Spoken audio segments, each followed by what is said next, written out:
की जय। उमापति महादेव की जय।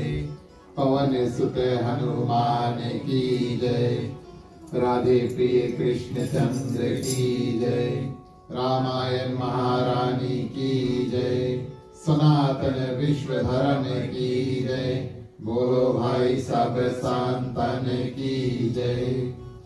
उपस्थित आदमी श्रोतागण, इस साल के रामनवमी की पावन कथा में हम और आप मिलते हुए मिल करके और पांचवी रात्रि में प्रवेश कर चुके हैं।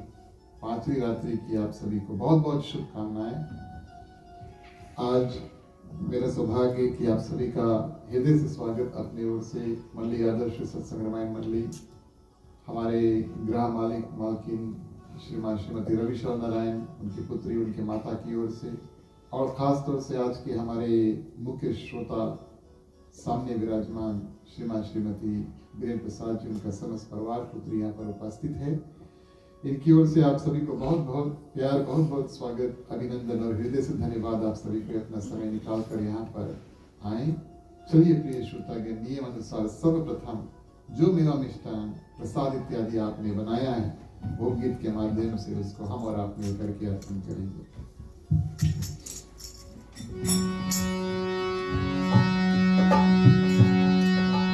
राम रसिया मोरे मन रसिया, मुझे भोग लगाओ रसिया। राम रसिया मोरे मन रसिया, मुझे भोग लगाओ रसिया।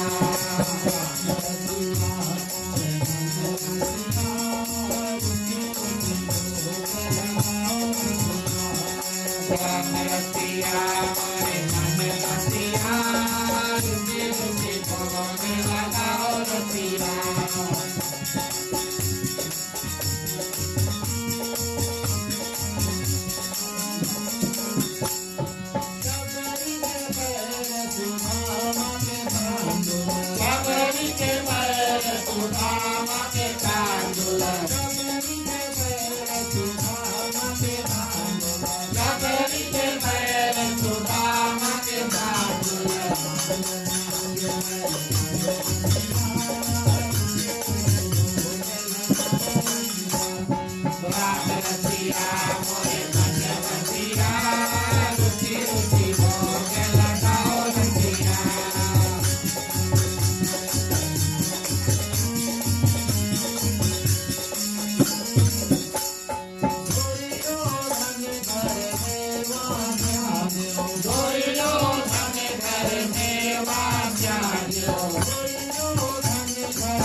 लगन। आज मंगलवार है, माने हनुमान जी का वार है। हम और आप बड़े भाव के साथ में आज कथा में प्रवेश करने से पहले चालसा के माध्यम से हनुमान जी को याद करेंगे, यानी कि हनुमान चालसा जो है उसका गान करेंगे। कई लोग इनके शब्द जो है वो जानते हैं। सभी से अनुरोध है कि आप हमारे साथ होले। चलिए बजरंगबली की जो चालसा है उसको पढ़ते हैं। श्री गुरु चरण सरोज रज निज मन मुकुर सुधार, मरण रघुवर विमल जसु जो दायक फल चार। बुद्धिहीन तनु जानिके सुमिरो पवन कुमार, बल बुद्धि विद्या देहु मोहि हरहु कलेश विकार।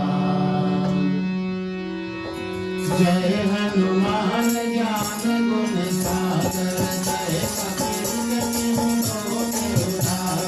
जय हनुमान ज्ञान गुण सागर, जय कपीर तिहुँ उधार।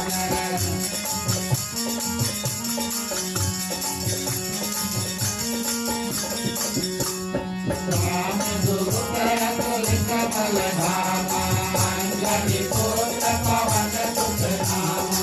महावीर विक्रम बजरंगी, सुमति निवार सुमति के संगी। पंचम वरन विराज सुबेसा, कानन कुंडल कुंचित केसा। जय हनुमान ज्ञान गुण सागर, जय कपीर तिहुँ उधार।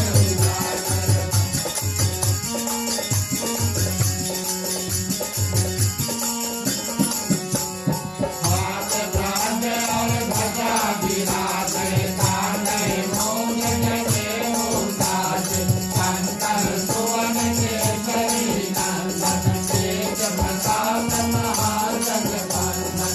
विद्यावान गुणी अति चातुर, राम काज करिबे को आतुर। चतुर चरित सुनिबे को रसिया, राम लखन सीता मन बसिया। जय हनुमान ज्ञान गुण सागर, जय कपीर तिहुँ उधार।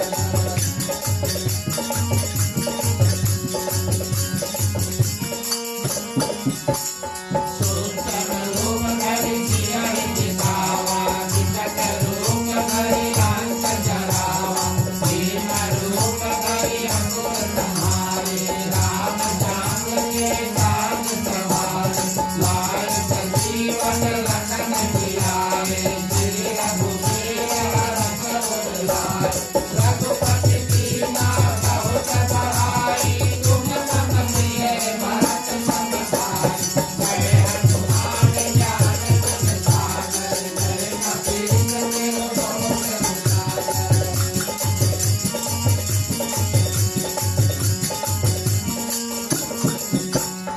आस बदन तुम रोयत भावे,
उपस्थित आदरणीय श्रोतागण,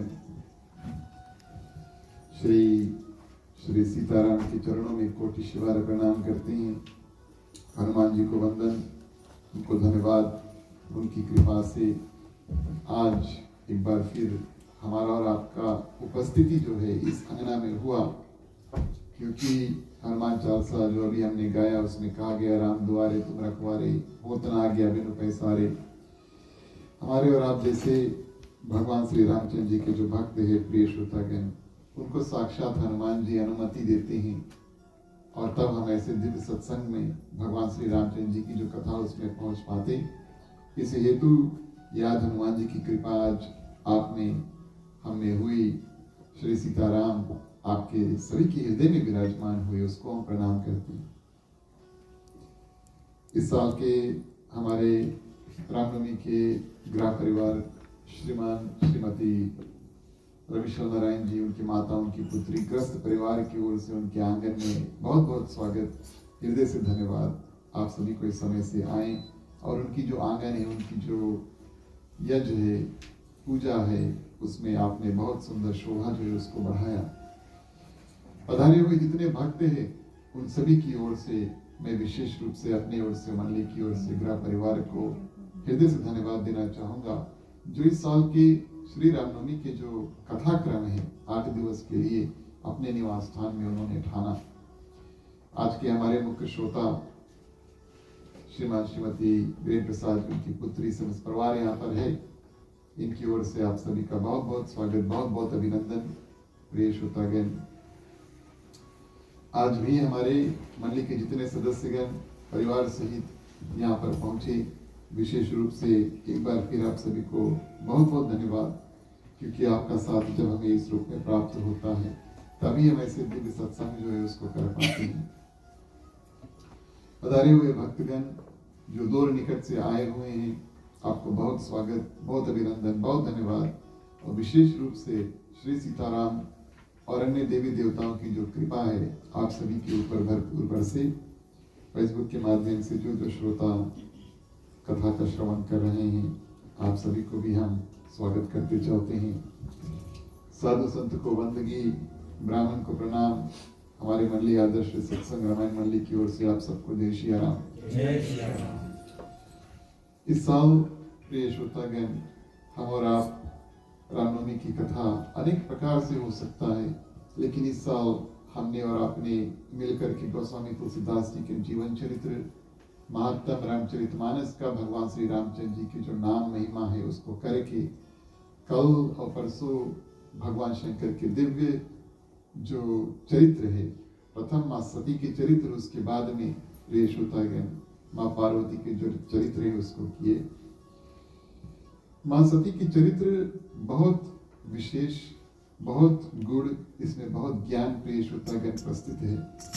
2 दिन पहले मैं भी यहाँ से कथा करके और जब जा रहा था तो मेरे मन में भी एक संदेह हुआ, और मैं निवेदन करूँगा कि कथा के बाद में अगर कभी भी कोई श्रोता का किसी प्रकार का मन में संदेह हुए उस दिन की कथा के माध्यम से, तो जो भी कथा कर रहे हैं आप उनसे जाकर के वार्तालाप करो।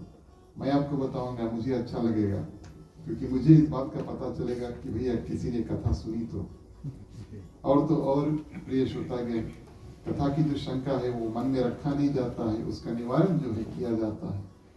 तो मेरे खुद के मन में शंका हुआ कि माँ सती जो है, उस कथाक्रम में 2 दिन पहले माँ सती गई और माँ सीता का रूप धारण किया। मैंने ही आपसे बताया कि भगवान शंकर अगस्त ऋषि की जो कथा है बड़े ध्यान से सुने होंगे। भगवान शंकर ने कथा को सुना, माँ सती ने कथा को सुना नहीं। तो प्रश्न यहाँ पर ये उठता है कि माँ सती को कैसे पता चला कि माँ सीता जो है दिखती कैसी थी, उसका रूप कैसा था, कैसे वो माँ सीता की डुप्लीकेट बन के और भगवान श्री रामचंद्र जी के पास पहुंची। प्रिय श्रोतागण, भगवान शंकर ने कथा सुना, माँ सती ने कथा को सुना नहीं। इसका हम आपको 2 अर्थ बताते हैं। एक, भगवान शंकर ने कथा बड़े ध्यान से सुना, माँ सती ने कथा ध्यान से नहीं सुना। आप बैठे हैं तो काफी कथा सुन लेंगे, और जहाँ जहाँ पर आप जाते हैं कथा को सुनने के लिए, श्रोता जितना हो सके उतना कथा का लाभ उठाते हैं। लेकिन कभी कभी हमारा और आपका मन भटक जाता है, और कभी कभी प्रिय श्रोतागण भूले भटके जो मन है पूरा वोल्टुआ करके आप कथा में बैठे, आपका शरीर हमारा, और वोल्टुआ करके फिर वापस यही कथा में आ जाता है। माँ सती के साथ में भी वही हुआ। गोस्वामी तुलसीदास जी जब और अगस्त ऋषि जब कथा कह रहे थे भगवान शंकर से, तो माँ सीता की सुंदरता जब भगवान श्री रामचंद्र जी के साथ में विवाह किया, उस समय शायद माँ सती का जो ध्यान है वो कथा में था। भगवान श्री रामचंद्र जी के स्वरूप, भगवान श्री राम वास्तव में भगवान है, ये बात को प्रिय श्रोतागण माँ सती उस कथा में नहीं समझ पाई। इसका ये मतलब नहीं है कि उन्होंने पूरा कथा सुना नहीं, कथा सुना लेकिन ध्यान से नहीं सुना। इस कारण से भगवान श्री रामचंद्र जी को और एक साधारण मनुष्य ही माना और प्रिय श्रोतागण उसको भगवान नहीं माना। मैं आपको दूसरा कारण भी बताता हूं। भगवान श्री रामचंद्र जी की जो जन्म है, भगवान श्री रामचंद्र जी के जो विवाह इत्यादि है, वन जाना, रावण का वध करना, ये चतुर्युग सतयुग त्रेता द्वापर कलयुग में जब जब कलयुग आता है तब होता है, एक बार नहीं। जितना समय प्रिय श्रोतागण कलयुग आता है और अभी त्रेता युग आता है और अभी कलयुग चल रहा है, इससे पहले भी कई कलयुग प्रिय श्रोतागण आकर के चल रहे हैं और अलग अलग चतुर्युग में, 4 युग में प्रिय श्रोतागण भगवान के आने का जो कारण है वो बिल्कुल अलग होता है। इस समय जब भगवान श्री रामचंद्र जी इस त्रेता युग में जब माँ सती अपने जो देह है उसको छोड़ती है और फिर से माँ पार्वती का रूप धारण करती है, इस त्रेता युग में प्रिय श्रोतागण माँ सती और भगवान शंकर साक्षात जब भगवान श्री रामचंद्र जी का जन्म हुआ, अयोध्या गए, उस दृश्य को देखा जहां पर भगवान श्री रामचंद्र जी जन्मे। उस दिन मां सती ने सोचा कि एक राजा दशरथ अयोध्या के नरेश हैं, उनके पुत्र हैं, भगवान शंकर हमें उसकी जो जन्म है उसका उत्सव दिखलाने के लिए अयोध्या में आए हैं। फिर प्रिय श्रोतागण मिथिला में भगवान श्री रामचंद्र जी और मां सीता का जब विवाह हुआ, सभी देवी देवता वहां पर आए, ऊपर से फूल बरसाए। इस त्रेता युग में अवश्य भगवान शंकर और मां सती भी आए होंगे। और प्रिय श्रोतागण उस समय मां सती ने मां सीता की जो सुंदरता है, मां सीता कैसी दिखती थी, उसका अनुभव उसके भरपूर रूप से अपने आंखों से उन्होंने देखा। इसी कारण से प्रिय श्रोतागण वो जानती थी कि मां सीता दिखने में कैसी है। फर्क इतना कथा में प्रिय श्रोतागण कि दोनों बार, एक बार भगवान शंकर के साथ में गई अयोध्या और बाल यानी कि शिष्य रूप में भगवान श्री रामचंद्र जी का दर्शन किया। एक समय भगवान शंकर के साथ में मिथिला गई और प्रिय श्रोतागण श्री सीताराम के जो विवाह प्रसंग है उसको अपने आंखों से देखा। लेकिन दोनों समय उन्होंने भगवान राम को एक साक्षात साधारण मानव जो है उसको माना, साक्षात भगवान नहीं माना। और यही बात प्रिय श्रोतागण मां सती के लिए कष्ट का कारण बन जाता है। देह त्याग करके मां पार्वती बनती है। कल हमने और आपने मिलकर के बड़े भाव के साथ में और मां पार्वती और भगवान शंकर के जो पावन विवाह है उस प्रसंग का श्रवण किया। ये कथा बहुत विस्तार है, इसकी कई अलग अलग झांकी, अलग अलग रूप से प्रिय श्रोतागण संत ऋषि महात्मा जो कथा करते हैं कई अलग अलग रूप से और बताते हैं। लेकिन एक बात निश्चय है प्रिय श्रोतागण, जो लोग भगवान शंकर मां पार्वती की कथा सुनते हैं और प्रसन्न होते हैं और इतना प्रसन्न हो जाते हैं कि उनके विवाह उत्सव की कथा में अगर वो नृत्य करते हैं तब प्रिय श्रोतागण उनको ये अधिकार प्राप्त होता है कि भगवान श्री रामचंद्र जी का जब जन्म हो तब हम और आप मिलकर के नृत्य करें। ये एक खुशी का अवसर भगवान श्री रामचंद्र जी के जन्म से पहले आ जाता है। उसको हमारी भाषा में ड्राई रन कहते हैं या प्रैक्टिस रन जो है ना, पहले आप प्रैक्टिस कर लो, है ना, पहले प्रैक्टिस कर लो। तो गोस्वामी तुलसीदास जी ने एक अवसर प्राप्त कराया कि चलो भगवान के जो माने जन्म हो उस उत्सव में नाचने से पहले और उस उत्सव को मनाने से पहले एक और उत्सव चलो मना लेते हैं। कौन सा? भगवान शंकर और मां पार्वती के जो विवाह प्रसंग है उसका उत्सव मनाओ। श्रद्धा और विश्वास को प्रिय श्रोतागण गठबंधन में बांध करके और चलो अब क्या दिव्य उत्सव प्रिय श्रोतागण।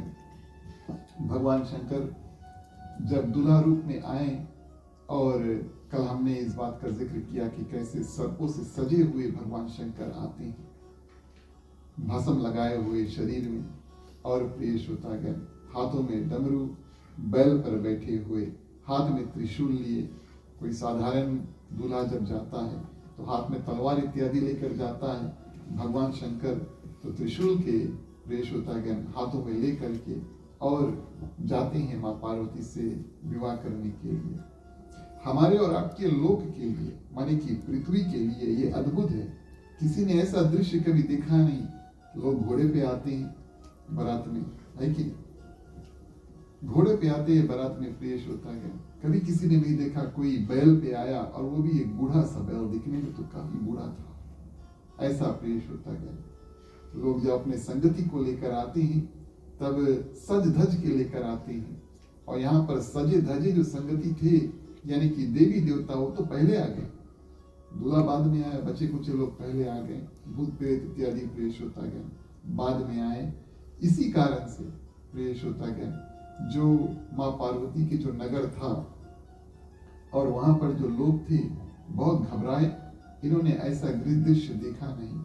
और एक संत, एक कवि ने बड़ा सुंदर कीर्तन जो है उसको इस भाव के साथ में बनाया कि जिस भाव में माँ पार्वती की जो नगर था, कभी किसी ने ऐसा दृश्य नहीं देखा। वो लोग एक दूसरे से कहते हैं, अरे बाप रे बाप। आपने सुना होगा ना, हरदम हरदम हम लोग नहीं ऐसे बात करते, लेकिन ये भगवान शंकर की सुंदर छवि की जो बात है, और ये आश्चर्य की बात है कि उनको बहुत आश्चर्य लगा कि ऐसा भी कोई दूल्हा कभी आता है। उनको देख करके डर जाते हैं। और छोटा बच्चा जो है वो भाव के साथ में जाता है, भगवान शंकर के जो दृश्य है दूल्हा का उसको देखता है, और डर कर प्रिय श्रोतागण आकर के अपने घर के अंदर किवाड़ जो है, यानी कि दरवाजा जो है बंद कर लेता। माता पिता अंदर है। माता पिता पूछते हैं कहाँ से आए? बोले अरे बाप रे बाप। बाप बोले बप्पा बोलता हमें। बोले अरे बाप रे बाप, कैसन कैसन भूत प्रेत, कैसन कैसन सांप, कैसन कैसन भूत प्रेत, कैसन कैसन सांप आज हमने देखा। क्योंकि भगवान शंकर भूत प्रेत लेकर आए थे, सांप इत्यादि लेकर आए थे। देखकर बोले हमें पसीना छूट गया।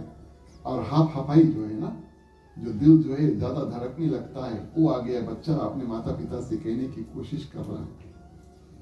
तो माता पिता ने पूछा कि क्या हुआ? बोले बारात आया है।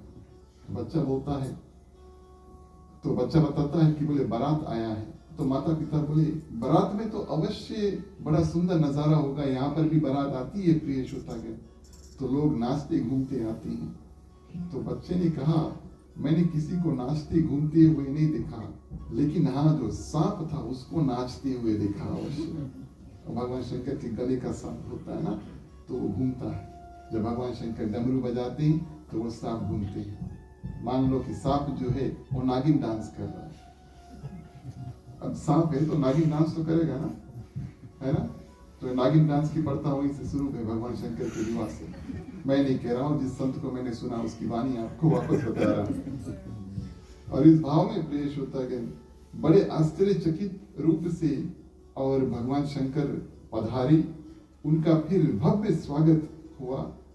जब माता पिता मान गए, और जो नारद जी हैं जिन्होंने माँ पार्वती को प्रेरणा दिया था कि आप जाओ और भगवान शंकर का जो पूजन इत्यादि है उसको करो, तपस्या इत्यादि करो, नारद जी आकर के सबको समझाते हैं। और जब समझा देते हैं प्रिय श्रोतागण, सब कोई मान जाते हैं, और बड़ा दिव्य रूप से भगवान शंकर का जो विवाह है उसको होता। मैं 2-3 मिनट इस कथा प्रसंग को आगे कहना चाहूंगा, ताकि हमें और आपको जीवन में कुछ बातें जो कभी कभी शायद हमारे ऊपर बीते और हम उसके बारे में भूल जाते हैं, उसको फिर से याद दिला दें।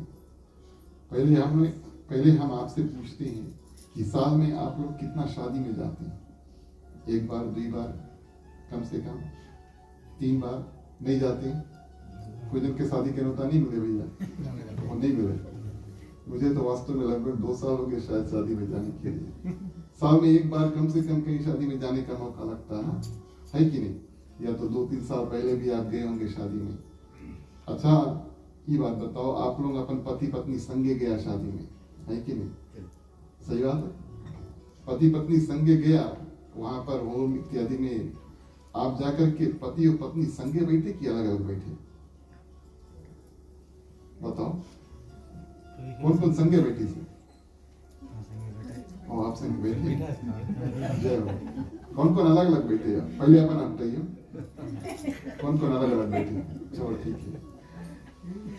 मैं एक बात बताने की कोशिश कर रहा हूँ प्रिय श्रोतागण कि हम और आप जाते हैं, दूसरों का विवाह जो है देख तो लेते हैं, लेकिन कभी कभी उस विवाह में जो ज्ञान प्राप्त होता है वो हम श्रवण नहीं कर पाते, अपने बात में बिजी हो जाते हैं। और प्रिय श्रोतागण वहाँ पर जो ब्राह्मण पंडित जो है कथा इत्यादि जो बताता है उसको हम श्रवण नहीं कर पाते। विवाह प्रसंग में मैं सिर्फ आपको 7 वचन जो है उसके रिमाइंडर देता हूँ। सर्वप्रथम प्रिय श्रोतागण हमारे और आपके इस साल का जो कथा क्रम टॉपिक था 6 विकार, काम, क्रोध, मद, लोभ, मोह और मत्सर, इसको जीवन में कम करना है और जीवन के जो 4 पुरुषार्थ है उसको प्रिय श्रोतागण ध्यान रखना है। भगवान ने हमें धर्म, अर्थ, काम और मोक्ष करने के लिए यहाँ पर पृथ्वी पर भेजा। मैं क्यों इस बात को दोहरा रहा हूँ? क्योंकि विवाह में प्रिय श्रोतागण सर्वप्रथम जो 4 फेरे होते हैं, एक धर्म के लिए, दूसरा अर्थ, तीसरा काम और चौथा मोक्ष के लिए होता है। और उसके बाद में प्रिय श्रोतागण सप्तापदी में 7 वचन जो है, चलिए उसको श्रवण करते हैं ताकि हमारे और आपके लिए रिमाइंडर हो। तो पति पत्नी घर पे जाकर बात कर सकती हैं, बोले हाँ भूल गए थे, 15-16 साल हो गए शादी के, 20-30 साल हो गए, 30 ईयर्स हो गए, तो बोले अभी तक सुन नहीं रहा, आज चलो आज हम और आप मिल करके इसको श्रवण करते हैं। तो प्रथम वचन प्रिय श्रोतागण तीर्थ पूजा पाठ से जुड़ा हुआ होता है, जो एक पत्नी अपने पति से जो मांगती है कि यदि आप कभी किसी तीर्थ यात्रा में जाएं, तीर्थ का यात्रा प्रिय श्रोतागण आप यहाँ पूजा में आए, मान लो ये तीर्थ यात्रा है, आप मंदिर जाएं ये तीर्थ यात्रा है, आप वास्तविक तौर पर भारत के तीर्थ स्थान पर जाएं ये भी तीर्थ यात्रा है। यदि आप कभी किसी तीर्थ यात्रा में जाएं या आप कोई व्रत पूजा इत्यादि करें, कोई भी धार्मिक कार्य करें, तो आप मुझे अपने बाम अंग बैठा लेना, आप हमें स्थान देना, अकेले मत करना, आप मेरे साथ में करना। ये प्रथम वचन था प्रिय श्रोतागण। तो पंडित जी पूछेंगे स्वीकार है, अग्रीड, तब फिर आगे बढ़ेंगे ना। तो अगर वो अग्रीड नहीं होंगे तो सेकंड में जाने की क्या आवश्यकता है? अब भैया उसमें सबके सामने अगर 300-400 लोग वहां पर बैठे तो कोई नहीं तो करेगा, है ना। ये तो पहले से प्लान था। लेकिन द्वितीय वचन यानी कि दूसरा वचन प्रिय श्रोतागण, अपने माता पिता और कुल का जिस प्रकार आप सेवा और सम्मान करते हो, और पत्नी कहती है उसी प्रकार मेरे माता पिता और मेरे परिवार का सम्मान जो है और उसको करना, और देव परंपरा, देवताओं के परंपरा अनुसार, वैदिक परंपरा अनुसार, अपने मर्यादा अनुसार अपने घर जो है उसको चलाना। तो ऐसे वचन मानते हैं।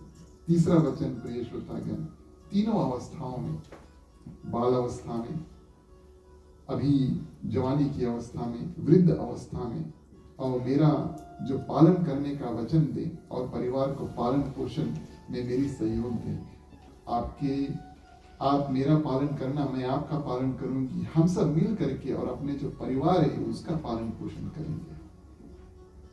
चौथा वचन, जो घर की खर्चा इत्यादि है, धन है, जो भी सुरक्षा है, अगर आप उसमें कुछ निर्णय यानी कि डिसीजन बनाए कुछ करने के लिए, तो आप उसमें मेरी जो राय है, मेरी जो सजेशन है प्रिय श्रोतागण, उसको शामिल कर लेना और बिना बताए कोई बड़ा खर्चा मत करना। ध्यान देना इस बात का। पत्नी ये वरदान मांगती है पति से कि बिना मुझसे सलाह मशुरा किए, बिना बताए आप कोई बड़ा कार्य, बड़ा खर्चा जो है उसको मत करना।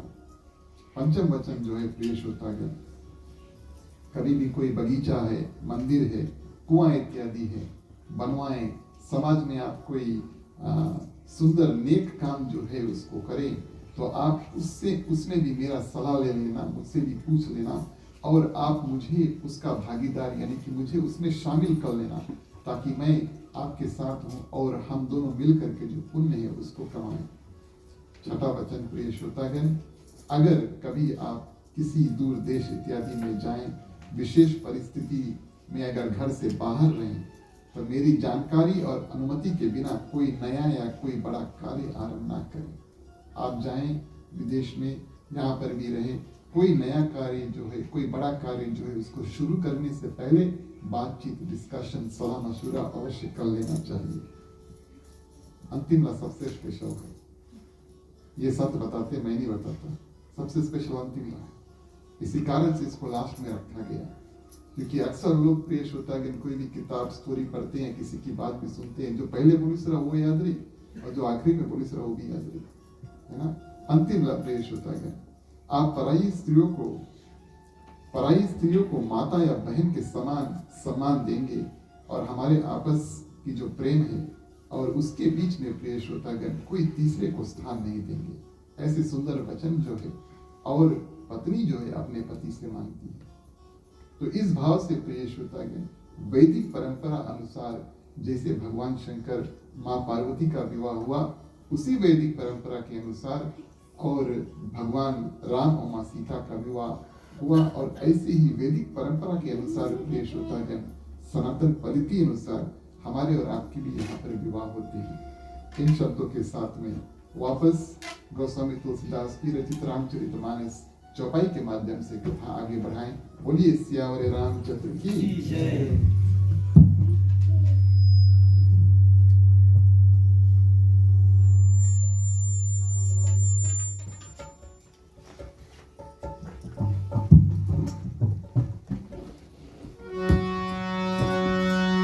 प्यारे प्यारे श्रोतागण आओ चले, रामायण की कथा सुने।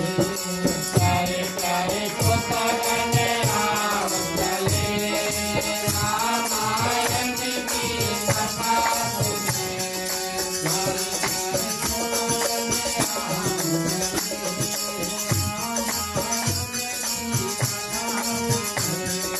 प्यारे प्यारे श्रोतागण आओ चले, रामायण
हमारी कथा का मोड़ जैसे भगवान शंकर माँ पार्वती विवाह करके कैलाश पर्वत पर गए, वहां पर नियम अनुसार प्रिय श्रोतागण और दिव्य सुंदर सुगंधित हवा इत्यादि जो है वो बहती है। हवा की विशेषता गोस्वामी तुलसीदास जी कैलाश पर्वत पर यहाँ पर बताते हैं। एक तो शीतल है यानी कि ठंडी है, और फ्रेश है जिसको कहते हैं। शीतल हवा मंद हवा है यानी कि धीमी धीमी और बड़े कोमल रूप में गति से, स्पीड से जो है वो बड़े साधारण रूप से, बहुत ज्यादा तेज नहीं, बहुत कम हवा नहीं, एकदम आराम से धीमी धीमी जो हवा वो बहती है। और सुगंध जो है, फूल के सुंदर सुंदर जो सुगंध है प्रिय श्रोतागण, प्राकृतिक नैचा का जो खुशबू है कैलाश पर्वत पर पूरा छा जाता है। और इस भाव में प्रिय श्रोतागण प्रसन्न रूप माँ पार्वती भगवान शंकर से जिज्ञासा भाव में प्रश्न करती है। प्रथम जन्म जब माँ सती का हुआ तो उन्होंने भगवान श्री रामचंद्र जी को भगवान नहीं माना, तो प्रिय श्रोतागण माँ पार्वती ने इस समय और पूरे पहले ही माने बता दिया, भगवान शंकर से डिक्लेयर कर दिया कि मैंने मान लिया। सबसे पहले कहते मैंने मान लिया भगवान श्री रामचंद्र जी भगवान है, इसमें कोई संदेह नहीं है प्रभु, सीधा बता देते। डर भी है ना, इस जन्म में अगर भगवान शंकर त्याग दिए तो फिर से तपस्या करके फिर से उनकी पत्नी जो है वो बनना पड़ेगा। तो पहले उनसे बता देते हैं कि हमें इस बात का कोई संशय नहीं है कि भगवान श्री रामचंद्र जी वास्तव में भगवान विष्णु के अवतार है, साक्षात भगवान है, इसमें कोई संशय नहीं है। संशय क्या है कि किस कारण से उनको पृथ्वी पर जन्म लेना पड़ा, और जब पृथ्वी पर आए तो उन्होंने कौन कौन से कर्म प्रिय श्रोतागण किए। इस विस्तार को आप हमें बताओ ताकि भगवान श्री रामचंद्र जी की जो महिमा है उसको हम समझ पाए और उसको हम जान पाए। आप भगवान श्री रामचंद्र जी का नाम जाप करते हैं, और हम भी जिससे आप प्रेम करते हैं, पति पत्नी की भावना होना चाहिए ना, जिससे आप प्रेम करते हैं हम भी उससे प्रेम करना चाहेंगे, हम भी उनके नाम जो है उसको जाप करना चाहेंगे। तो आप हमें जो हमारी बुद्धि में अभी तक जो बात नहीं बैठा है, जिसके बारे में हम नहीं जानते हैं, ऐसे ऐसे प्रश्न प्रिय श्रोतागण माँ पार्वती करती है। वास्तविक तौर पर बातें दो हैं यहाँ पर। एक तो जो माँ पार्वती के मुख से जो बातें है कोमल वाणी में निकलता है, और दूसरा प्रिय श्रोतागण जिस भाव से माँ पार्वती बात करती है, ये दोनों मिल करके और भगवान शंकर को बहुत प्रिय लगे, बहुत प्रसन्नता हुई। कोई भी धर्म प्रेमी जो व्यक्ति है, संत ऋषि महात्मा जो भी कोई प्रिय श्रोतागण कथा करते हैं, उनसे आप भगवान के बारे में प्रश्न करेंगे तो वास्तविक तौर पर बड़े प्रसन्न होंगे। उनको उनसे प्रेम है, और वो प्रेम जो प्रिय श्रोतागण जो आनंद उनको भगवान से प्रेम करने में मिलता है, उसको एक अवसर प्राप्त होता है कि दूसरों के साथ में बांटे। और भगवान शंकर माँ पार्वती के साथ में यही होता है। भगवान शंकर की प्रसन्नता कई रूप से आती है। एक तो उनकी जो अर्धांगिनी है, पत्नी है, भगवान के बारे में और जानना चाहती है। दूसरा प्रिय श्रोतागण और माँ पार्वती के जो प्रश्न है उसके माध्यम से भगवान शंकर को ये अवसर प्राप्त होगा कि आगे जो चर्चा है भगवान श्री रामचंद्र जी के बारे में करें। इसको हम कहते हैं विन विन सिचुएशन, है ना। तो इस भाव से प्रिय श्रोतागण माँ पार्वती बड़े सुंदर रूप से प्रश्न करती है, और कई प्रश्न करती है कैलाश पर्वत पर बैठ करके प्रिय श्रोतागण। मुख्य प्रश्न जो है जिसको हम इन 3 दिनों की कथा में जो बचे शेष कथा है शुक्रवार तक जो है, वो कुछ इस प्रकार से हैं कि अगर जब भगवान श्री रामचंद्र जी है उनको क्यों मनुष्य का रूप लेकर के पृथ्वी पर आना पड़ा, और जब वो पृथ्वी पर आए तब प्रिय श्रोतागण उन्होंने क्या क्या किया। और उनका अंतिम प्रश्न प्रिय श्रोतागण कुछ इस प्रकार था कि हमने जो नहीं भी पूछा है उसको भी बता देना, और जितना विस्तार में यानी कि डिटेल में कथा हो सके आप हमें बताना। ऐसे दिव्य रूप में प्रश्न किए प्रिय श्रोतागण माँ पार्वती ने बड़े जिज्ञासा भाव से। सचमुच में वो भगवान श्री रामचंद्र जी के बारे में जानना चाहती है, और ऐसे कोई श्रोता प्रिय श्रोतागण मिल जाए तो वक्ता जो होते हैं, कथाकार होते हैं, बड़े प्रसन्न हो जाते हैं। तनिक भगवान शंकर थोड़ी देर के लिए समाधि में चल देते हैं, तो भगवान श्री रामचंद्र जी की कृपा से उनको इस बात का ध्यान आया कि माँ पार्वती बैठी है और वो प्रश्न का उत्तर जानना चाहती है। समाधि में से निकले, भगवान श्री रामचंद्र जी को बड़े सुंदर रूप से स्मरण किया और माँ पार्वती से कहा, आप बड़ी धन्य हो। विवाह के बाद में प्रिय श्रोतागण, पति पत्नी के बीच में कुछ सत्संग की बातें हो, कथा हो, पूजा पाठ इत्यादि हो, ये बहुत उचित है, जैसे हम और आप करते हैं। और भगवान शंकर बड़े ही प्रसन्न हुए। सर्वप्रथम प्रिय श्रोतागण भगवान श्री रामचंद्र जी की स्तुति की और फिर उसके बाद में कथा जो है प्रारंभ किया। सर्वप्रथम उन्होंने बताया कि भगवान किस कारण से आते हैं। आपने पूछा भगवान को क्यों आना पड़ा पृथ्वी पर, तो इस बात को हम और आप समझें। जब जब प्रिय श्रोतागण दुष्ट पृथ्वी को और सज्जन इत्यादि को प्रिय श्रोतागण दुख तकलीफ देने लगते हैं और उस दुख तकलीफ का निवारण करने के लिए भगवान जो है पृथ्वी पर आते हैं। कई रूप में संत महात्मा हमारा और आपका कल्याण कर देते हैं, कई रूप में हमारे और आपके माता पिता भगवान का रूप धारण करके प्रिय श्रोतागण हमारी सुरक्षा कर देते हैं। लेकिन कभी कभी पृथ्वी के ऊपर इतना पाप आ जाता है प्रिय श्रोतागण कि संत ऋषि मुनि महात्मा माता पिता इत्यादि जो भी है और उस पृथ्वी के पाप का बोझ जो है वो अंत नहीं कर पाते। तब प्रिय श्रोतागण साक्षात भगवान को अपने आप पृथ्वी पर आना पड़ता है। तो जब कभी प्रिय श्रोतागण पाप अधर्म इतना बढ़ जाता है और उस पाप अधर्म का जो सीमा है कोई अंत नहीं होने वाला है, तब ही प्रिय श्रोतागण भगवान पृथ्वी पर आते हैं।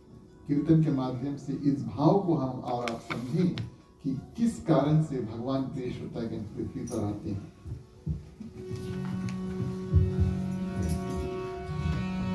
पापियों को पाप से छुड़ाने के लिए आते हैं भगवान हमें बचाने के लिए। पापियों को पाप से छुड़ाने के लिए आते हैं भगवान हमें बचाने के लिए। पापियों को पाप से छुड़ाने के लिए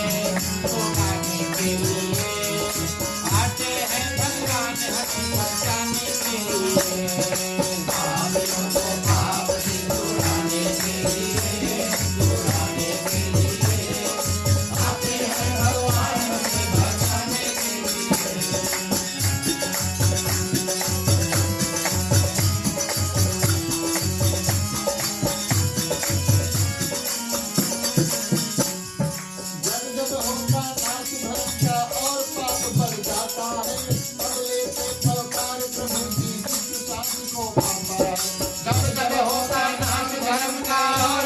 बढ़ जाता है, अबले से अवतार प्रभु जी विश्व शांति को पाता है। भक्तों को दुर्धाम को बैठाने के लिए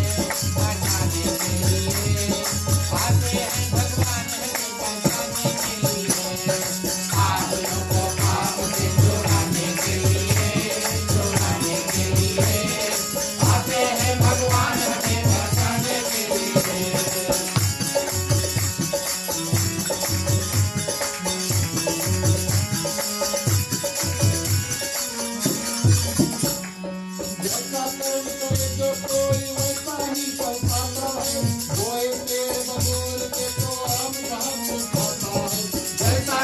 करेगा कोई वैसा ही फल पाता है। बोए पेड़ बबूल के तो आम कहाँ से खाता है। बच्चों का कल्याण कराने के लिए आते हैं भगवान हमें बचाने के लिए। पापियों को पाप से छुड़ाने के लिए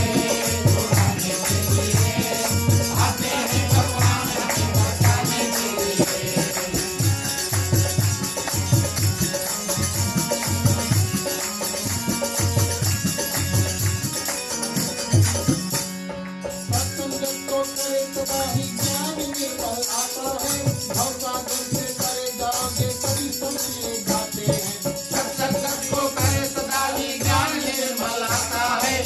सागर से तरे जाओगे सभी संग ये गाता है।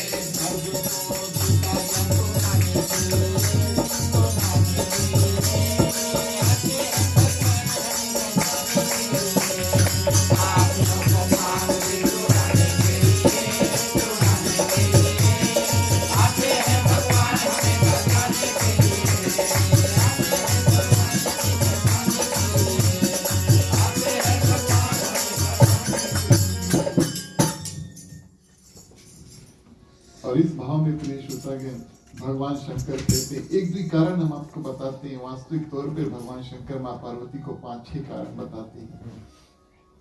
सर्वप्रथम प्रिय श्रोतागण भगवान विष्णु के जो 2 द्वारपाल हैं, जय और विजय, उस कारण को बताते हैं। ये भगवान विष्णु के द्वारपाल हैं और भगवान विष्णु ऐसे देवता हैं, तो उनके मंदिर में भी है और जो वैकुंठ में वो रहते हैं, उनके लोगों से मिलने का, दर्शन इत्यादि करने का समय होता है। इतने फलाना समय पर आना तब मिल सकते हैं। मंदिर में भी ऐसा होता है, भगवान के दर्शन को करना है, विष्णु भगवान के मंदिर है जितने, तो फिर कक्ष जो है, किवाड़ यानी कि दरवाजा जो है बंद कर दिया जाता है। तब उसके बाद में प्रिय श्रोतागण फिर से दर्शन का समय आता है, फिर खोलते हैं, फिर बंद कर देते हैं। ऐसा नियम है भगवान विष्णु के लिए। तो जहाँ दरवाजा है प्रिय श्रोतागण यानी कि डोआ है, वहां पे और पहरा देने के लिए द्वारपाल भी है। तो भगवान विष्णु के 2 द्वारपाल है, उनका नाम है जय और विजय, और ये भगवान के संग में रहते हैं। लेकिन कभी कभी प्रिय श्रोतागण भगवान के साथ में रहकर भी और हृदय में जो घमंड है, काम, क्रोध, मद, लोभ, मोह और मत्सर, यानी कि मद जो है वो पैदा हो जाता है कि अरे हम तो भगवान विष्णु के द्वारपाल हैं, अगर हम दरवाजा ना खोलें तो कोई भगवान से मिल नहीं सकता। और हृदय में ऐसा अभिमान प्रिय श्रोतागण उनको और बीज स्वरूप जो बढ़ जाता है। और एक दिन ऐसा भी हुआ कि उन्होंने माँ लक्ष्मी को साक्षात भगवान विष्णु से मिलने के लिए रोक दिया, बोले अभी समय नहीं है भगवान से मिलने के लिए। माँ लक्ष्मी गई और अवश्य प्रिय श्रोतागण अपने पति भगवान विष्णु से कंप्लेन किया कि मैं आपसे मिलने आ रही थी, आपके द्वारपाल ने और हमें आने नहीं दिया। तो भगवान विष्णु ने उनसे बताया कि हे देवी, और ये हमारे ही द्वारपाल हैं, लेकिन हमारे ही माया के वशीभूत और इनमें मद यानी कि इस बात का घमंड हो चुका है कि हम भगवान विष्णु के द्वारपाल हैं। अब ये हमारे ही सेवक है, इसका निवारण हमें ही कुछ करना होगा। लेकिन हम इंतजार करते हैं आपके कहने पर। अगर हमने कुछ किया तो समाज, प्रजा इत्यादि बताएगी, लोग कहेंगे कि पत्नी के कहने पर ऐसे ऐसे कर दिया। बोले आगे और इस जो कष्ट है उनका, हमारा सबका निवारण होगा। कुछ दिन बाद प्रिय श्रोतागण 4 ऋषि भगवान विष्णु से मिलने आए और इनको सनकादि ऋषि कहा जाता है। सनक, सनंदन, सनत और सनत कुमार, ये 4 ऋषि प्रिय श्रोतागण और 5 साल की अवस्था में दिखने में लगते हैं। इतनी तपस्या उन्होंने किया, भगवान की कृपा, ब्रह्मा जी का आशीर्वाद, वरदान इत्यादि ऐसा प्राप्त किया कि भले कितने ज्ञानी हैं और वर्षों में, आयु में कितने, एज में कितने बड़े हैं, दिखने में 5 साल के बालक लगते हैं। भगवान से मिलने के लिए आए, दरवाजे तक आए प्रिय श्रोतागण। जो भगवान विष्णु ने कहा हमेशा अपने द्वारपालों को कि अगर कोई संत, ऋषि, महात्मा हमसे मिलने के लिए आए तो उनको तुरंत अंदर कर देना प्रिय श्रोतागण। कभी उनको और इंतजार करने का अवसर नहीं प्रदान करना। भगवान इतना प्रेम करते हैं संतों से, ब्राह्मणों से। और जब वो पहुंचे वहां पर तो जय विजय ने दरवाजा बंद करके रखा था और उनको जाने से मना कर दिया। सोचे बच्चे हैं, कोई बच्चे मिलने आए हैं भगवान से, और जब मना किया प्रिय श्रोतागण, 1 बार, 2 बार, 3 बार जब मना किया, तब प्रिय श्रोतागण ये जो 4 ऋषि थे और इनको क्रोध आया। और जब ऋषियों को क्रोध आता है प्रिय श्रोतागण, तब ऋषि श्राप ही देते हैं। लेकिन मैं आपको बताऊं, ऋषि श्राप देते हैं, उस श्राप में भी लोगों का कल्याण होता है। इस कथा को हम श्रवण करेंगे कैसे सबका कल्याण हुआ। तो श्राप प्राप्त हुआ प्रिय श्रोतागण कि तुमने जो कर्म किया है, ध्यान देना इस बात का, एक भक्त को भगवान से मिलने से रोका है। तुमने एक भक्त को भगवान से मिलने से रोका है, और ये जो कर्म करते हैं उसको राक्षस कहते हैं। जिसने भी और कोई भक्त को भगवान से मिलने के लिए रोका, वो है राक्षस। पूजा पाठ बंद कराए, किसी को भगवान को नहीं मिलने दे, इत्यादि इत्यादि, और वो राक्षस। लेकिन तुम ठहरे भगवान विष्णु के द्वारपाल, तुम्हें यहाँ रहने की आवश्यकता नहीं है, क्योंकि तुम कर्म तो राक्षस का कर रहे हो। जाओ पृथ्वी पर तुम राक्षस बन जाओ। ऐसा श्राप प्रिय श्रोतागण दे देती है। अभी तक भगवान विष्णु दरवाजे पर कान लगाकर सुन रहे थे। ये मैं कहता हूं, कोई और नहीं कहा है। उनको इस बात का इंतजार था कि कब ऋषि आए और प्रिय श्रोतागण ये बातचीत हो जाए, तब भगवान विष्णु अपने दरवाजा खोल करके आगे आते हैं।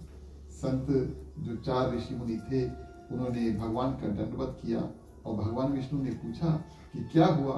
तो ऋषियों ने बताया कि हम आपके दर्शन करना चाहते थे, आपके जो द्वारपाल हैं। और प्रिय श्रोतागण इन्होंने आने नहीं दिया।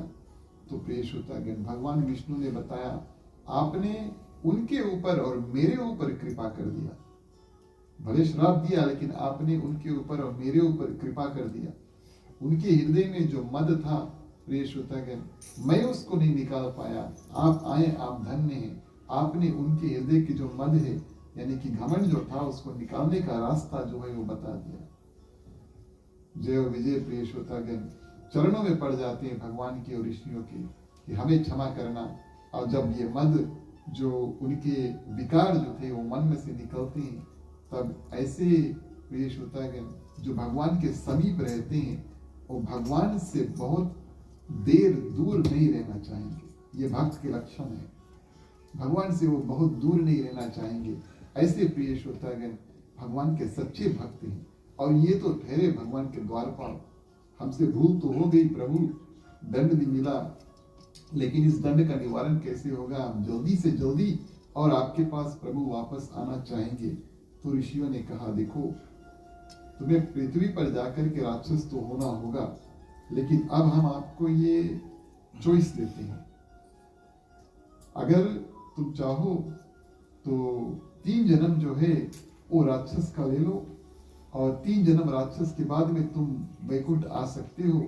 और प्रिय श्रोतागण या तो सेकंड चॉइस जो है 7 जन्म तुम्हारा एक सज्जन का हो, धार्मिक व्यक्ति का हो, जो भगवान की तपस्या पूजा पाठ इत्यादि करेगा। तो आप चूज करो। दोनों द्वारपाल से कहते हैं कि आप चूज करो, आप क्या करना चाहते हो, 3 जन्म या 7 जन्म। 3 जन्म राक्षस के, 3 जन्म राक्षस के और 7 जन्म जो है प्रिय श्रोतागण सज्जन के। जय और विजय ने मीटिंग किया, कॉन्फ्रेंस किया, दोनों में बातचीत हुआ ना, और दोनों को एक निर्णय लेना है, क्योंकि दोनों को एक ही डिसीजन बनाना है।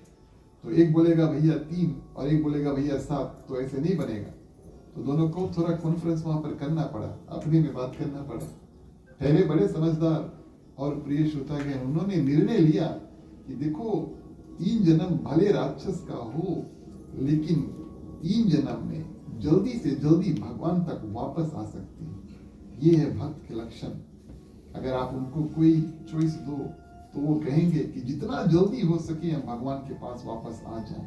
तो ऐसा उन्होंने डिसीजन बनाया प्रिय श्रोतागण कि हम जल्दी से जल्दी भगवान के पास आ जाएंगे। और ऋषियों से कहा 3 जन्म जो राक्षस के हैं हमें स्वीकार है। भगवान विष्णु ने कहा ऋषियों से, देखो ये द्वारपाल जो है वो मेरे द्वारपाल हैं और ये मेरे सेवक हैं। और सेवक अगर कोई अपराध करता है तो उस अपराध का जो फल है, प्रायश्चित जो है उस अपराध का, वो स्वामी को भी करना पड़ता है। सेवक ने कुछ अपराध किया प्रिय श्रोतागण, अवश्य कुछ दंड जो है और प्रायश्चित करने का जो अवसर है वो स्वामी को भी मिलना चाहिए। ऋषियों ने कहा आपको कुछ करने की आवश्यकता नहीं है, लेकिन भगवान ने कहा ये मेरे ही द्वारपाल हैं और इनके कारण से आप जो क्रोधित हुए हैं, आपकी कितनी तपस्या जो है वो नष्ट हो जाती है, कितना सिद्धि नष्ट हो जाता है। इस कारण से भगवान कहते हैं कि हर एक समय जब ये पृथ्वी पर जाएंगे और प्रिय श्रोतागण राक्षस का रूप धारण करेंगे, तो मैं आकर के और उनका जो वध है मैं खुद आकर के उनका वध करूंगा। और ऐतिहासिक रूप में प्रिय श्रोतागण ये 2 द्वारपाल जो जय और विजय थे, उनका प्रथम रूप सतयुग में बना। प्रथम युग जो है, प्रथम रूप दोनों का सतयुग में बना और सतयुग में इन दोनों ने हिरण्याक्ष और हिरण्यकशिपु का रूप धारण किया। भगवान आए वरा रूप में और नरसिंह रूप में आकर के प्रिय श्रोतागण इन दोनों का वध किया। तो जैसे जय और विजय बने हिरण्याक्ष और हिरण्यकशिपु, वैसे भगवान विष्णु प्रिय श्रोतागण वरा रूप का धारण किया और नरसिंह रूप का धारण किया और इन दोनों का वध किया। ये थी सतयुग की बात और इनका एक जन्म प्रिय श्रोतागण खत्म हुआ। दूसरा जन्म अवश्य सतयुग के बाद में आता है त्रेता युग। तो त्रेता युग में यही बने प्रिय श्रोतागण रावण और कुंभकर्ण, और रावण और कुंभकर्ण का वध अवश्य करने के लिए भगवान विष्णु जो है वो श्री राम अवतार लेकर के आए। और उसके बाद में आता है द्वापर युग। द्वापर युग में माने भगवान श्री कृष्ण की युग में प्रिय श्रोतागण यही तीन बनते हैं, शिशुपाल और दंत्रवक्त्र, और इनको वध करने के लिए भगवान श्री कृष्ण अवतार धारण करते हैं। तो ये जय और विजय की प्रिय श्रोतागण सुंदर कथा, जो अपराध उन्होंने किया, संतों ऋषियों को भगवान से मिलने नहीं दिया प्रिय श्रोतागण, इसका दंड उनको प्राप्त हुआ। और प्रिय श्रोतागण साक्षात भगवान ही आकर के इनका जो उद्धार है वो करते हैं। इस कथा से अगर हम और आप कुछ सीखें तो प्रिय श्रोतागण हमेशा जब कोई भक्ति पूजा पाठ इत्यादि करता है उसको कभी ऐसे कुछ करने से रोकना नहीं चाहिए। अगर आप उनकी सहायता इत्यादि ना कर पाए तो कम से कम उनको रोकना नहीं चाहिए, क्योंकि जैसे मैंने बताया एक भक्त को और भगवान के बीच में जो आकर के खड़ा हो जाता है वो वास्तविक तौर पे एक राक्षस होता है। तो हम और आप ऐसे भाव धारण करें, या तो भगवान के भक्त बने या कोई भक्त भैया मिल जाए तो उनकी कम से कम सहायता कर ले, लेकिन उनके काम में दखल अंदाज इत्यादि न रखें। इस भाव के साथ में पृथ्वी में रहे प्रिय श्रोतागण तो जीवन हमारा सार्थक बन जाता है। वापस चलिए रामचरितमानस में चौपाई के माध्यम से जो दूसरे जन्म के कारण है उसको हम श्रवण करेंगे। मंगल भवन या मंगल हारी, मंगल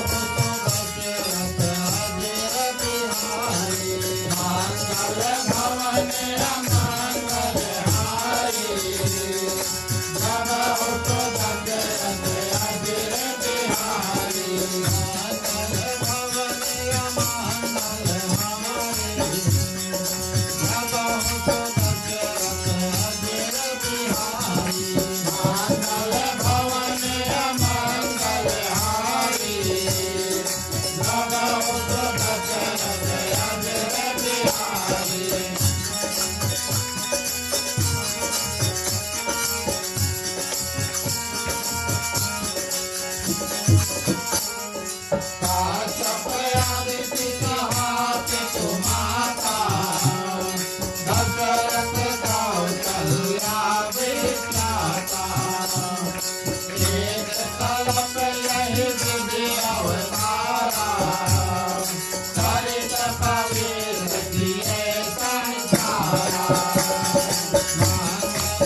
कारण बता करके प्रिय श्रोतागण, एक कल्प में एक राजा और रानी कश्यप और अदिति नाम के थे। और इन्होंने प्रिय श्रोतागण भगवान विष्णु की बहुत तपस्या की। वास्तविक तौर पे अपना जो पूरा जीवन है तपस्या में ही व्यतीत कर दिया। घर गृहस्थी और राजपाट जो है उसको छोड़ करके उसके बाद में इतना तपस्या किया प्रिय श्रोतागण कि प्रसंचित रूप शंकर चक्र गदा कमल का फूल लिए विष्णु भगवान साक्षात प्रिय श्रोतागण उनको दर्शन देते हैं। और इस कल्प में कश्यप और अदिति प्रिय श्रोतागण ये वरदान प्राप्त करते हैं कि उन्होंने मांगा आप जैसा पुत्र। भगवान ने सोचा पहले एवं मस्तु कह दिया, ये भी बड़ी बात है। जो भक्त ने मांगा प्रिय श्रोतागण सर्वप्रथम भगवान ने बिना सोचे हाँ ठीक है एवं मस्तु कहे तो दिया, मुख से वचन तो निकल गए, लेकिन फिर भगवान ने सोचा मेरे जैसा तो कोई है नहीं, आप जैसा पुत्र चाहते हैं, मेरे जैसा पुत्र नहीं है। फिर उनको बताया कि मैं ही आने वाला, कोई और नहीं आएगा, मैं ही आपके पुत्र रूप में जो आऊंगा। और यही प्रिय श्रोतागण कश्यप जो होते हैं वो बनते हैं राजा दशरथ, और जो अदिति होती है वो बनती है माँ कौशल्या। जब भगवान श्री रामचंद्र जी का जन्म होता है अयोध्या में तो सर्वप्रथम प्रिय श्रोतागण भगवान विष्णु चतुर्भुज रूप में आते हैं। शुक्रवार को शायद इतनी विस्तार में कथा, क्योंकि ये जो कथा का बहुत विस्तार है जन्म की कथा, तो आदि श्रवण कर लो। जब भगवान श्री राम का अवतरण हुआ उससे पहले प्रिय श्रोतागण चतुर्भुज रूप में भगवान विष्णु आते हैं और वास्तविक तौर पे माँ कौशल्या को वो याद दिलाते हैं कि पुनर्जन्म में आप थी अदिति और आपके जो पति थे उसके नाम था कश्यप। आप दोनों ने बहुत तपस्या किया था और ऐसा वरदान मांगा था कि मेरे जैसा पुत्र कोई नहीं है, तो मैं खुद आया हूँ कि हे माता, आपने दूसरा वरदान भी मांगा था कि जब मैं आऊं तो आप मुझे बता देना कि मैं आया हूँ। मेरे पता नहीं कितने जन्म हो, आप एक बार आने वाले हो भगवान। ये माँ अदिति ने भगवान विष्णु से वरदान मांगा था, जब आप आए पहले आप हमें बता देना। प्रिय श्रोतागण इस कारण से चतुर्भुज रूप में सर्वप्रथम भगवान विष्णु जो है माँ कौशल्या को दर्शन देते हैं, उनसे बातचीत करते हैं। माँ कौशल्या बड़ी सुंदर स्तुति जो है उसको करती है और उस स्तुति के अंत में प्रिय श्रोतागण ये निवेदन करती है कि प्रभु आपको जो बोलना था आपने बोल लिया, लेकिन मेरी आंखें जो है वो तरस रही हैं कि आपको शिशु रूप में देखें, और अब आप प्रगटे यानी कि शिशु रूप में आए। तो एक कल्प की कथा ये हुई, कश्यप और अदिति ने जो तपस्या किया उसके हेतु वो बने राजा दशरथ और कौशल्या, और उनके जो वादा है वरदान को पूर्ति करने के लिए और भगवान विष्णु अवतार धारण किए। तीसरा कारण भगवान शंकर प्रिय श्रोतागण कहते हैं एक असुर था, उसका नाम था जलंधर। और प्रिय श्रोतागण ये था राक्षस, लेकिन उसके भाग्य इतने बड़े कि उसकी जो पत्नी थी उनका नाम था वृंदा, और बहुत पूजा पाठ बहुत तपस्या इत्यादि करती थी। और किसके लिए प्रिय श्रोतागण तपस्या करती थी कि उनके पति का जीवन जो है लंबा हो, उनके पति को कोई युद्ध में हरा ना पाए, माने कि उनके जो पति है उनके प्राणों की सुरक्षा के लिए हमेशा उसकी जो पत्नी है वो पूजा पाठ करती थी। पतिव्रता धर्म के अनुसार हर एक पत्नी का प्रिय श्रोतागण ये कर्तव्य बनता है, ये उत्तरदायित्व बनता है, रिस्पॉन्सिबिलिटी है, और ये कर्तव्य बनता है कि अपने पति के जो लंबे आयु की प्रार्थना करो। इस बात का आप सभी को ध्यान देना, और पति का भी ये कर्तव्य बनता है कि जिस भाव से पत्नी आपके लिए पूजा करती है उसी भाव से अपने पत्नी का देखभाल और पति का जो परिवार का जो देखभाल है उसको करें। तो माँ सती जो वृंदा होती है प्रिय श्रोतागण इस भाव के साथ में कि मेरे पति जो है सुरक्षित रहे, इसी पूजा में दिन रात लगे हैं। असुर होने के हेतु और प्रिय श्रोतागण संग कुसंग और राक्षसों के साथ संग होने का प्रभाव पड़ने के कारण ये जो राक्षस है प्रिय श्रोतागण बहुत उपद्रव करने लगता है, देवताओं के ऊपर आक्रमण, सभी के ऊपर इत्यादि इत्यादि। और इतना दुख तकलीफ प्रिय श्रोतागण पृथ्वी पर छा जाता है कि सभी देवता मिलकर के मीटिंग करते हैं कि कैसे ये जो राक्षस है इसका वध कैसे हो। ये तो हमारे लिए बहुत दुख तकलीफ और मुश्किल का जो कारण है वो बन जाता है। देवताओं को कोई वध नहीं कर पाएगा, मार नहीं पाएगा, क्योंकि वो अमृत के कारण से अमर है। लेकिन इसका ये मतलब नहीं है कि उनको दुख तकलीफ नहीं होता। आप मारोगे उसको चोट लगेगा, है ना, ऐसे देवता हैं, लेकिन उनका देहांत नहीं होगा तो दुख तकलीफ प्रिय श्रोतागण। और राक्षस जो है कई जगह पर उपद्रव करते, संतों के ऊपर आक्रमण करते, पूजा पाठ रुकवाते हैं। तो देवी देवता कहते हैं कि प्रभु इसका निवारण कैसे होगा। तो जब देवताओं का मीटिंग हुआ तो ऐसा पता चला कि इनकी पत्नी के कारण कोई इसको कुछ कर नहीं पाता, कोई इसको मार नहीं पाता है। तो प्रिय श्रोतागण, भगवान शंकर ने कहा भगवान विष्णु से, हम देवताओं के आधिपति है, हमें और आपको आगे बढ़ करके कोई ऐसा कार्य करना चाहिए जिस कारण से ये जो राक्षस है, दैत्य है, उसका वध हो। भगवान शंकर ने कहा, मैं उनको युद्ध में जाकर के ललकारता हूं, राक्षस को मैं उनको जाकर के युद्ध में ललकारता हूं, और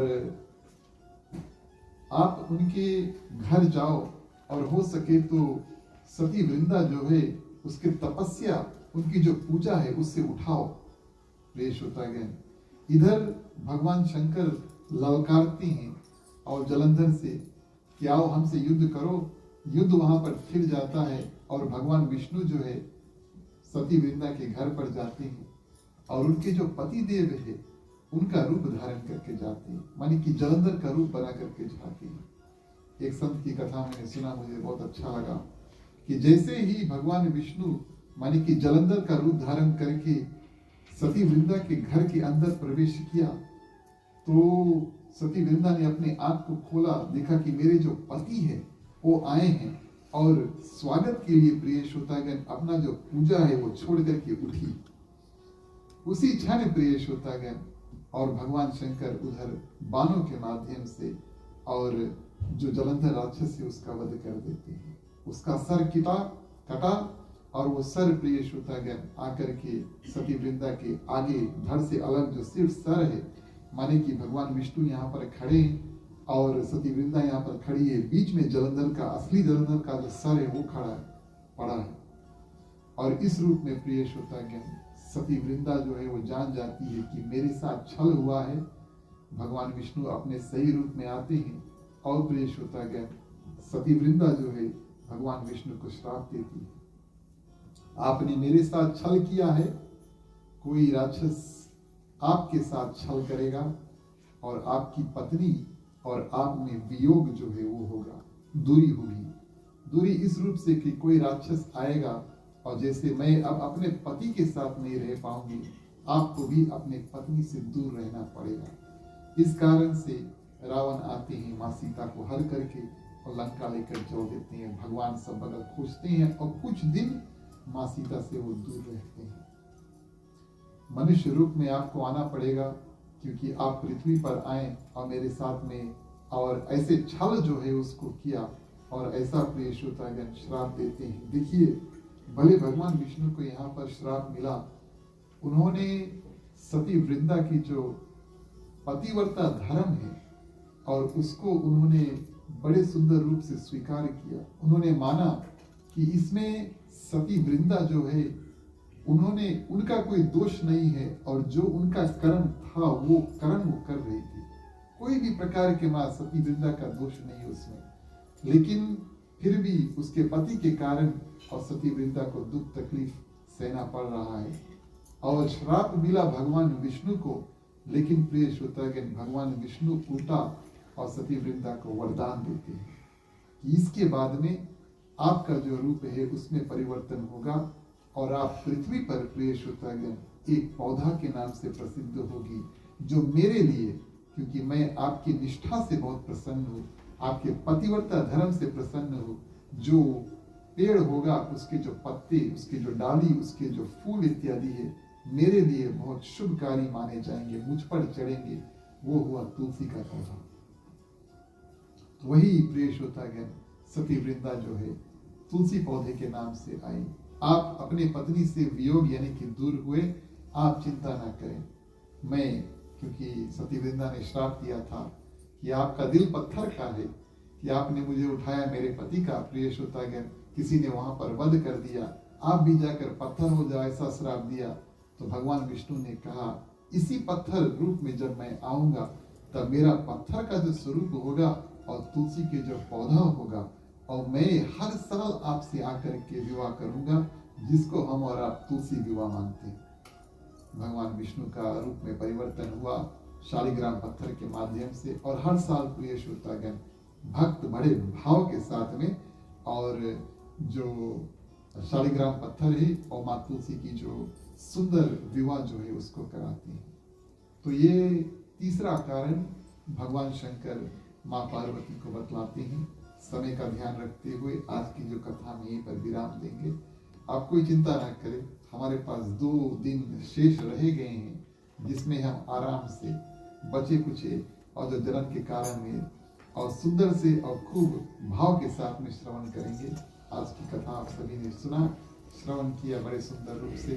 भगवान की कृपा आप सभी के ऊपर हो। चलिए सभी कोई खड़े हो जाएं, बारी बारी आप सभी कोई आकर के आरती कर सकते हैं। बोलिए सियावर रामचंद्र की जय।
की जय।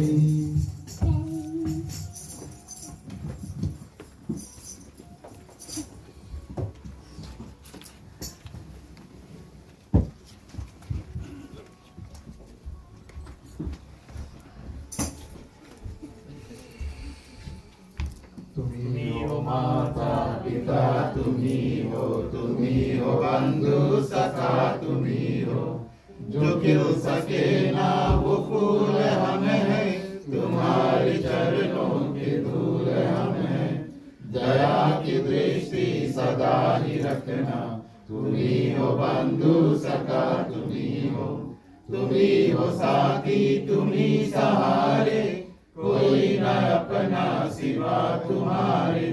तुम्ही हो नैया, तुम्ही केवैया, तुम्ही हो बंधु सखा, तुम्ही हो बंधु सखा, तुम्ही हो बंधु सखा, तुम्ही हो।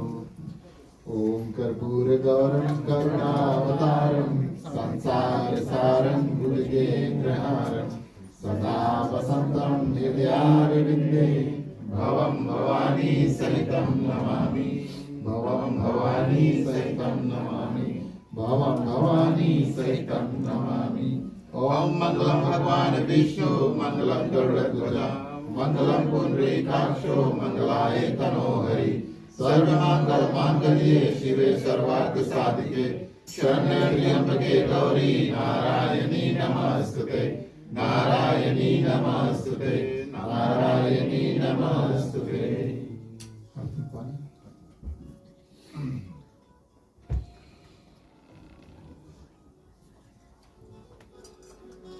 निराजनम समर्पयामि।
धन्यवाद प्रिय श्रोतागण। मैं आप सभी से आग्रह करूंगा, आप सभी पे बैठ जाएं। बैठे बैठे बारी बारी आप सभी कोई शांत चित्त रूप में जो आरती का दर्शन है उसको करें। हर रामनवमी अष्टमी को हम बच्चों को प्रोत्साहित करते हैं कि वो कुछ ना कुछ अपने धर्म के लिए, अपना ज्ञान के लिए, अपनी भाषा, अपनी संस्कृति के लिए कुछ करें। आज हमारे समक्ष में ग्राम मालकिन, उनकी कन्या रिद्धि नारायण जी है। उनसे निवेदन करेंगे कि वो कुछ शब्द जो उन्होंने तैयार किया है उसको आपके सामने प्रस्तुत करें। आप सबको राम राम और प्रणाम। आज मैं आप सबको हनुमान जी के कथा के बारे में बताना चाहती हूँ। क्यों हनुमान जी ने लंका को जलाया था, क्या सीख हनुमान जी देना चाहते हैं। पहला सीख हनुमान जी देते हैं रावण को कि अगर राम जी का दूत इतना बलवान है तो राम जी क्या कर सकते हैं। रावण को बताना चाहते हैं कि वो माँ सीता को वापस कर दे और राम जी से माफ़ी मांग ले। हनुमान जी ये सीख देते हैं कि अपने गलती को हमेशा सुधार लो और माफ़ी मांगने से कोई छोटा नहीं हो जाएगा। दूसरा सीख हनुमान जी देते हैं कि बुराई पे अच्छाई की जीत होगी और साधारण जीवन जीने में सब सुख मिलेगा। हनुमान जी अकेले ही दुश्मन के राज में गए और माँ सीता को ढूंढ लिया। भगवान राम जी का साथ है तो कोई काम मुश्किल नहीं होता है। रावण को ये घमंड था कि उसके सोने के लंका ही सबसे खूबसूरत है और दुनिया में उससे अच्छा कोई नहीं है। आपके घमंड ही आप पे भरा पड़ जाएगा अगर भगवान के साथ नहीं है तो। तीसरा सीख हनुमान जी देना चाहते हैं कि प्यार और भक्ति से जीवन का हर भूल और समस्या का समाधान होता है। अंत में ये कथा हमें याद दिलाते हैं कि भक्ति साहस बुद्धिमानी और विश्वास के साथ में बड़ा से बड़ा चुनौती को भी पार कर सकते हैं। धन्यवाद।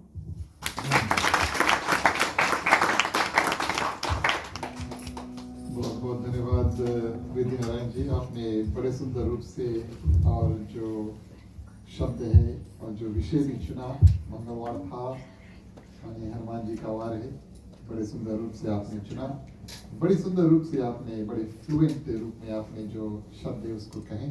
बहुत बहुत धन्यवाद।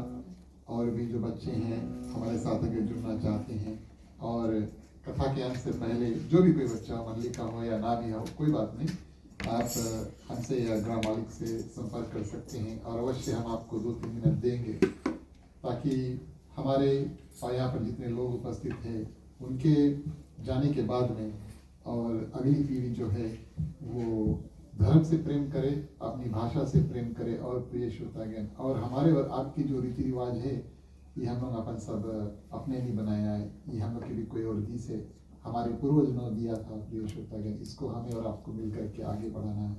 बहुत बहुत धन्यवाद प्रिय श्रोतागण। आज की जो कथा प्रसंग है आप सभी को बहुत बहुत शुभकामनाएं जो प्रदान करें। चलिए हम और आप मिल करके शुभकामनाएं के मंत्र के साथ में अपना कल्याण, यहाँ पर जितने लोगों को कल्याण की प्रार्थना, समस्त पृथ्वी पर जितने जंतु हैं, चलते हैं, उड़ते हैं, तैरते हैं, भगवान ने जहाँ जहाँ प्राण दिया वहाँ दुख भी है, सुख भी है, तो भगवान से प्रार्थना करेंगे थोड़ा थोड़ा शक्ति सबको प्रदान कर दे। किसी के पास कोई रकम की दुख तकलीफ है वो शक्ति के माध्यम से अपने दुख को पार पा सकते हैं। मांगने का वक्त आता है, सभी कोई अपने अपने हाथ को खोल लेते हैं। पुरुषों के लिए राइट ओवर लेफ्ट, महिलाएं अपने अपने आंचल अपने अपने हाथ में ले ले। चलिए प्रार्थना करते हैं। स्वस्ति प्रजभ्यः परिपालयन्तः न्यायेन मार्गेण महीं महिषा गौब्राह्मणेभ्यो शुभमस्तु नित्यं। लोकाः समस्ताः सुखिनो भवन्तु, सर्वे भवन्तु सुखिनः, सर्वे सन्तु निरामयाः, सर्वे भद्राणि पश्यन्तु, मा कश्चित् दुःखभाग् भवेत्। पौत्राणां सन्तु पौत्राणां सन्तु पौत्राणां, निर्धनाः साधनाः सन्तु, जीवन्तु शारदं शतमेव मम, जीवन्तु शारदं शतमेव मम, जीवन्तु शारदं शतमेव मम। चलिए सभी कोई अपने अपने हाथों को जोड़ लेते हैं। ओम सर्वेषां मंगलं भवतु, सर्वेषां कल्याणं भवतु, सर्वेषां शुभं भवतु, सर्वेषां शान्तिर्भवतु। धर्म की वृद्धि और धर्म का नाश हो, संतन में सदा सद्भावना हो। हर हर महादेव की जय। जय श्री सीताराम हरे।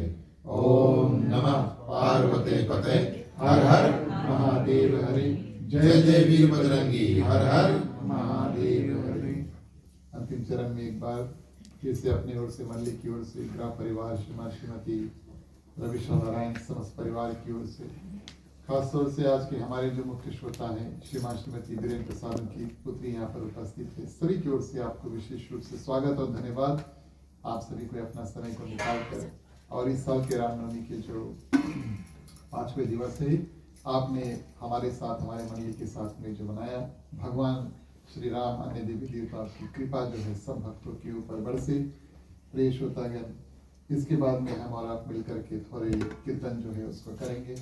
सभी से निवेदन करेंगे जो जो लोग गाना चाहते हैं आगे आ जाए, साथ में मिल करके कीर्तन जो है उसको करेंगे। जो जो लोग प्रसाद और महाप्रसाद जो है उसकी आयोजना की है लेकर आए, यहाँ पर कराएं, खाना इत्यादि बनाए हैं। मुझे सुनने में आया है कि आज किसी परिवार ने मिल करके जो विशेष रूप से खाना है इसको बनाया। बहुत बहुत धन्यवाद आपको, आपके परिवार को। आपने बड़े कड़ी मेहनत करके और समय से पहले सब कुछ लेकर आकर यहाँ पर कर दिया अपनी ओर से, मंडली की और ग्राम परिवार की ओर से आपको बहुत बहुत शुभकामनाएं।